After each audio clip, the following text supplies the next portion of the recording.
Apa yang terlintas di pikiran kalian saat mendengar kata India? Kita semua tahu kalau India itu raksasa. Banyak orang mengenal India sebagai negeri seribu warna. Ekonomi mereka tumbuh, teknologi mereka maju, bahkan mereka sudah sanggup mendaratkan misi sampai ke bulan. Namun jika kita menyingkap tirai kemegahan itu, kita akan menemukan realitas yang jauh berbeda dan menyakitkan. Di mana pada saat yang sama, banyak masyarakat India masih berjuang dengan isu-isu mendasar seperti sanitasi, keamanan, hingga ledakan populasi yang tak terkendali. Hari ini kita akan membedah sisi gelap yang sering kali luput dari brosur wisata, India dan krisis sosialnya yang mendalam.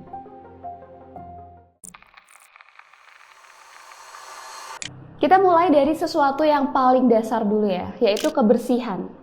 Coba bayangkan sebuah tempat di mana kebersihan adalah sebuah kemewahan.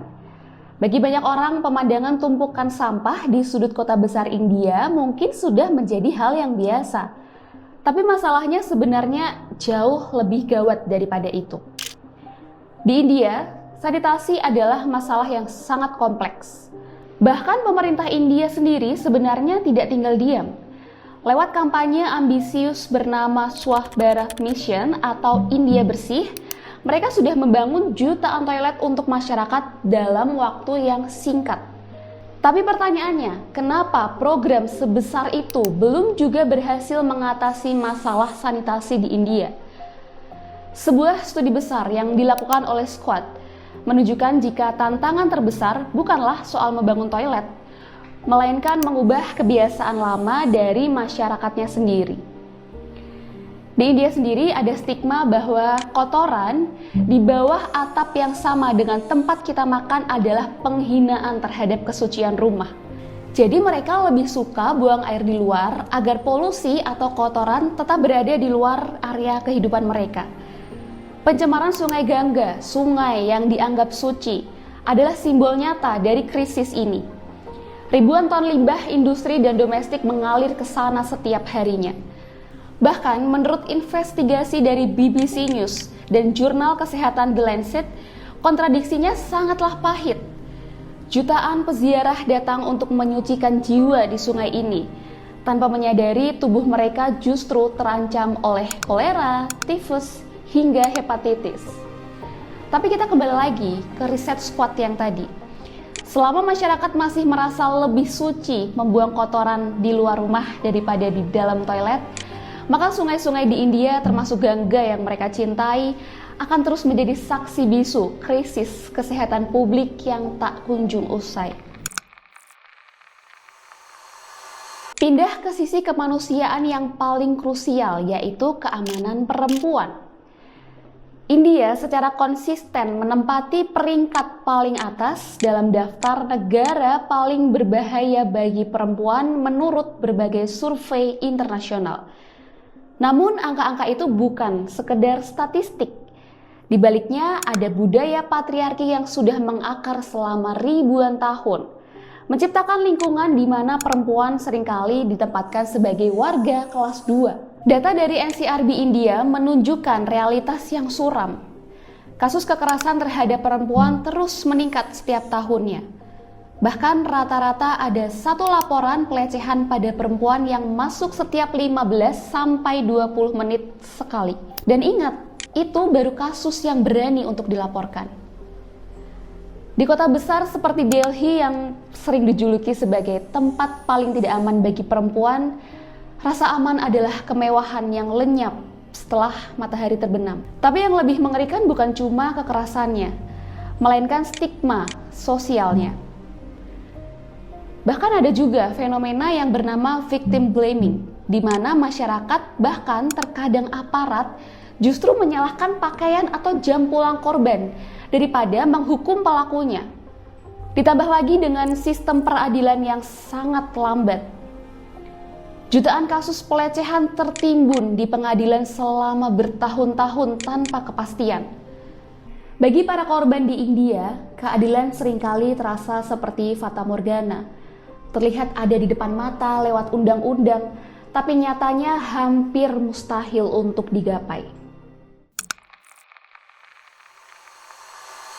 Dunia mencatat sejarah baru. India resmi menyalip Tiongkok sebagai negara dengan penduduk terbanyak di bumi. Tapi angka 1,4 miliar jiwa ini bukan sekedar statistik di atas kertas. Ini adalah beban raksasa yang menindih infrastruktur dan sumber daya alam mereka. Kalau kalian lihat rekaman kereta di Mumbai, di mana ribuan orang bertaruh nyawa berdesakan dalam satu gerbong, atau jutaan keluarga yang hidup berjejalan di pemukiman kumuh seperti Dharavi, kalian akan paham betapa sesaknya ruang napas di sana. Namun ada satu fenomena yang lebih mengkhawatirkan di balik angka tersebut, yaitu ketimpangan wilayah.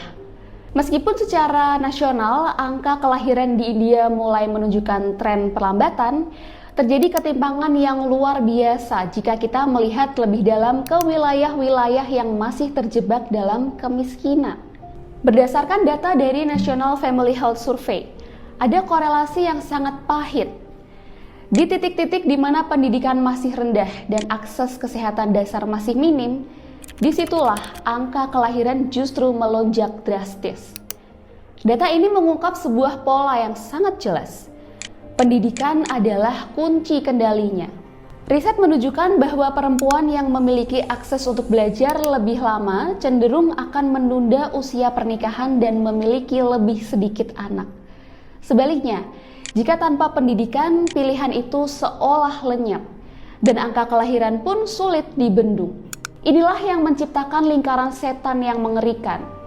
Anak-anak lahir di tengah kemiskinan yang ekstrim tanpa akses sekolah yang layak dan pada akhirnya hanya akan tumbuh menjadi bagian dari statistik pengangguran massal. Menurut laporan dari CMIE, pengangguran di kalangan pemuda India saat ini adalah bom waktu yang nyata. Bayangkan ketika jutaan lulusan baru setiap tahunnya dipaksa membentur tembok realitas karena tidak adanya lapangan pekerjaan. Frustasi sosial pun juga meledak. Inilah paradoks terbesar di India. Di atas kertas, mereka adalah salah satu raksasa kekuatan ekonomi dunia. Namun di lapangan, beban populasi di wilayah-wilayah tertinggal tumbuh jauh lebih cepat daripada kemampuan negara untuk menyelamatkan mereka. India adalah contoh nyata bahwa pertumbuhan ekonomi bukan segalanya. Apa yang terjadi di sana saat ini bisa jadi pelajaran penting bagi negara berkembang lainnya, termasuk Indonesia. Krisis sosial di India mengingatkan kita kalau kemajuan sebuah negara tidak bisa hanya diukur dari angka PDB atau kecanggihan teknologinya saja.